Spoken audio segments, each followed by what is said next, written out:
So Dr. K is basically saying, procrastinate on pornography. Don't think about quitting permanently, just think about quitting today. But the root of the problem is emotions, which means if you want to quit pornography due to feeling desperate, you're doomed to fail, because that desperation is what fuels the pornography. I'm feeling so lost, I'm feeling so helpless. That's when your brain is going to reach for the pornography. So how do you quit permanently? You do not quit permanently. The way to quit permanently is by letting go of the word permanent. You can't be sober for a year. You can be sober today. You can just resist now. This sounds logical, but the thing is, it's a resistance-based strategy, and resistance-based strategies don't generally work. They didn't work for me for 6 years when I was watching hardcore PMO. What did work for me is actually wanting to quit and not having to resist at all. Here's the deal. Even when you quit, when resisting, it's going to be a fight for the rest of your life doing it that way. Do you want a fight for the rest of your life? No, that is miserable. If there's any other way to do it, the other way would be much better. The good news is there is another way. You can want to quit PMO. You can desire quitting PMO in the same way that you desire PMO. So if you really want to conquer this, stop thinking about tomorrow, stop thinking about a month from now, stop thinking about all the time that you've wasted, stop thinking about how important it is that this get taken care of. All of those thoughts are not helpful, and in fact, they are harmful. Regret about the past, negative emotion. Fear of the future, negative emotion. Desperation for change, negative emotion. Negative, negative, negative. Just feeds the pornography. Instead, one really simple thing. Don't watch pornography today. Don't watch pornography now. This moment in time, do not watch. When tomorrow rolls around, don't worry about tomorrow. We're going to worry about today. Not today. Not today. Not today. Again, this idea of negative emotion being the cause of relapse is a load of rubbish. Because when you have negative emotions, you reason in your mind that PMO is a good solution for those negative emotions. As I said, when I was at university, I drank a lot. It was university. I fucking drank a lot. But guess what I didn't do? I didn't mentally connect alcohol to my sadness. And because I didn't connect my alcohol to my sadness, when I felt sad, the thought of drinking alcohol didn't even crop into my head. This is despite the fact that I drank a shitload beforehand.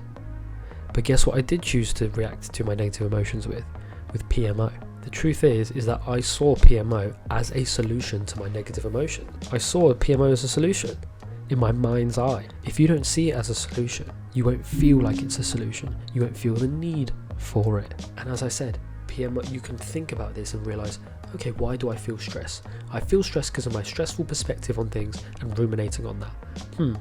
When I watch PMO, all it does is distract me from those thoughts. It doesn't actually provide a unique magic solution to my stress. I can relieve my stress in many other ways. Because I can relieve my stress in many other ways by way of distraction, then that means that PMO isn't a unique cure. If PMO isn't a unique cure, then I could do other things to relieve my stress. I could use other things to distract myself. If I can do other things to distract myself that don't have the high cost to PMO, then it might be useful, it might be preferable in fact, for me to use those other things to relieve my stress, because that means I don't have to have the negatives of PMO. Yay, that's positive motivation. That's not resisting, that's wanting to quit PMO. And it's not using other things as a distraction, because you could then decide, oh, I don't want to do anything to distract myself from my stress, and even that is preferable to PMO. Number one cause of relapse is not actually strong negative emotion. It is boredom. So when you need that spurt of dopamine, your brain will make you bored. If you struggle with pornography addiction and video game addiction and some other kind of addiction, boredom is the problem. Boredom is a dopaminergic craving. So if you want to quit pornography, you better have your day packed from the moment you get up to the moment you go to bed. The more you can structure your day, the less vulnerable you will be to pornography. Because pornography squeezes in the gaps. Right now, I've got 15 minutes. I'm gonna watch some porn. I've got an hour before bed. I'm done with dinner. Maybe I'll game. I don't know what I'm doing. I don't want to go to sleep yet. Porn. Porn will fill in whatever gap you have. So if you've got a gap in your day, porn will fill in. So Dr. K has just said some things I really do believe are incredibly misinforming.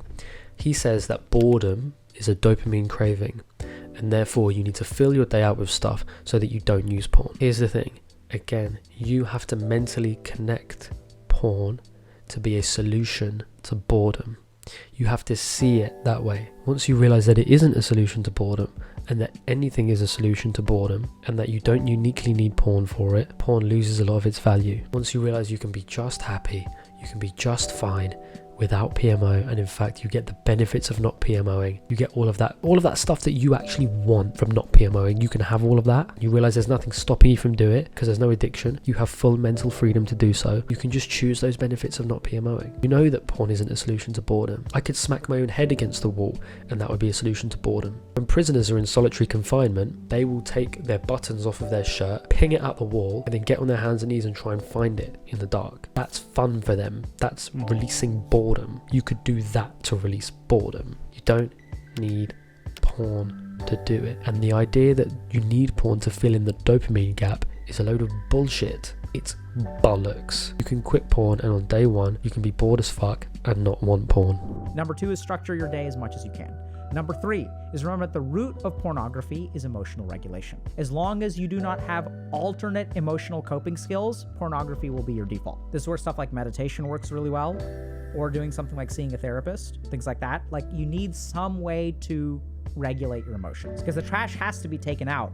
And porn is really good at taking out the trash, so you got to take out the trash in some other way. If you believe that if you have a gap in your day, porn will fill it, the porn monster will attack you, the dopamine craving will just get inside of your neck and up to your hindbrain and pull you towards PMO. If you believe that, what does that give you?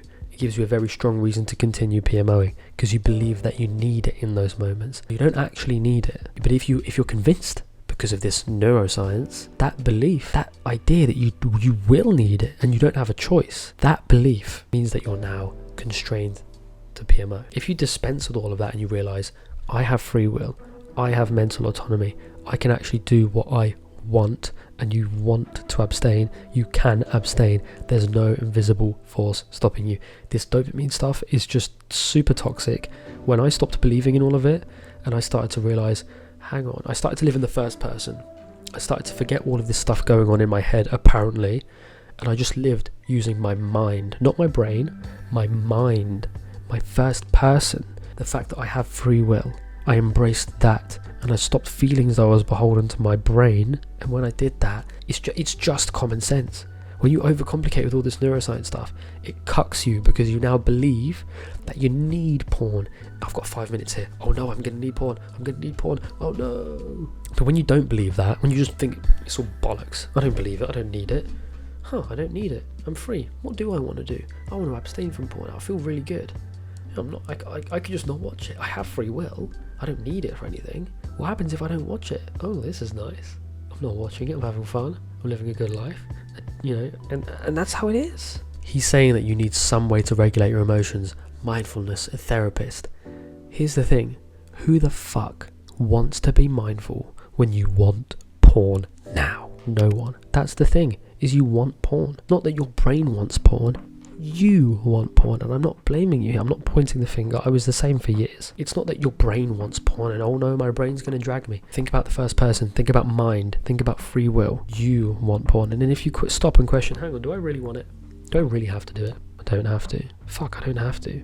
That's what it's like. You don't need to see a therapist. You don't need to do mindfulness meditation. You don't need an alternate way to cope with stress. You're fine just the way you are coping with stress. You don't need porn for it. You don't need mindfulness for it. The problem is when you connect it.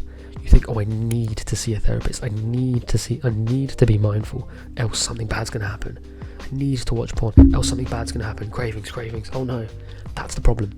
I'm here to give you a message of empowerment. This message that you're hearing about the brain, here's what's happening in a nutshell, okay? I'm telling you, trust in your first person mind. Think, reason, believe, act, want. What he's saying is you are beholden to your brain. This mysterious thing that's external, your brain, is the thing that's controlling you like a puppet master up here. You see the difference? I'm telling you, embrace your free will. You control you, not your brain. People conflate the two. People think, oh, your brain is you. But then why would you say, my brain made me do this? My brain made me want porn. My brain made me want a cigarette. You wanted a cigarette because of your beliefs. But then you're like, oh, my beliefs are stored in my brain. Do you see how there's like a fuck up here? Because you're now blaming your brain. When you believe that something other than you is making you do something, you become a victim to that thing. In this instance, in this whole neuroscience thing, This is why neuroscience is such a problem in the quitting PMO space, is because you've created a boogeyman of neuroscience, a puppet master that's controlling you. And when you feel controlled, when you believe you're controlled, you feel controlled. And when you feel controlled, you effectively are. If I believe I need to watch porn because my dopamine is going to make me do it, I might as well do it. I believe that to be true. When you disbelieve in all this neuroscience stuff, when you embrace your mind, your first person mind. When I was a kid, I remember I was doing laps around the field and I thought to myself, there's nothing stopping me from continuing to run forever, no matter how tired my legs get. Nowadays, people would be like, oh, my legs are tired. You're blaming your legs. You can keep running. When you start to believe, oh, my legs are making me tired, you've now created a boogeyman that's now, oh, I may as well stop. It's the same thing with your brain. If it's like, oh, my brain is making me do it. If my brain's making me do it, I might as well go along with it. This brain thing, this neuroscience thing creates a belief. Beliefs drive us because beliefs exist in our mind. They exist in our first person. If you believe something to be true, you'll act in accordance with it. If you don't believe it, I'm free now. I can actually do what I want instead of what my brain wants. Please tell me you're getting this, please. Okay? This is enough of reacting to Dr. K. Got quite fired up here, but I think it's absolutely true. Okay? Absolutely true. Follow your mind, your first person. Like when you were a child, before you learned about all this neuroscience, you're not beholden to your brain. You're not a victim of your brain. Your brain doesn't control you like this. Okay? There are certain things that our brain can control us with, in that I can't have telekinesis or something stupid like that. But the point, when it comes to beliefs, when it comes to wants and desires, we desire based on our beliefs, based on how we think in our mind, not in our brain. Our conceptualizing this brain as a separate entity does nothing but victimizing us to it, and then we believe that, and then we act in accordance with those beliefs as if we were actually controlled by an external man. Do you see that? That's what's happening here. This is what addiction is. It's a boogeyman. It doesn't actually exist. It exists as a concept, and concepts motivate. Like and comment and subscribe and shit. Read the books in the description, because that's what's actually going to help you, especially the freedom model. That shit is goated. It's what helped me quit porn. It's my source material. The people who wrote it are real experts in this shit. This neuroscientist guy, Dr. K, unfortunately, he really isn't helping you at all. He's actually making the problem a lot worse. And again, that's not me hating on him. I believe he's a good guy. I believe he wants to help. He's just heavily misinformed. That's it.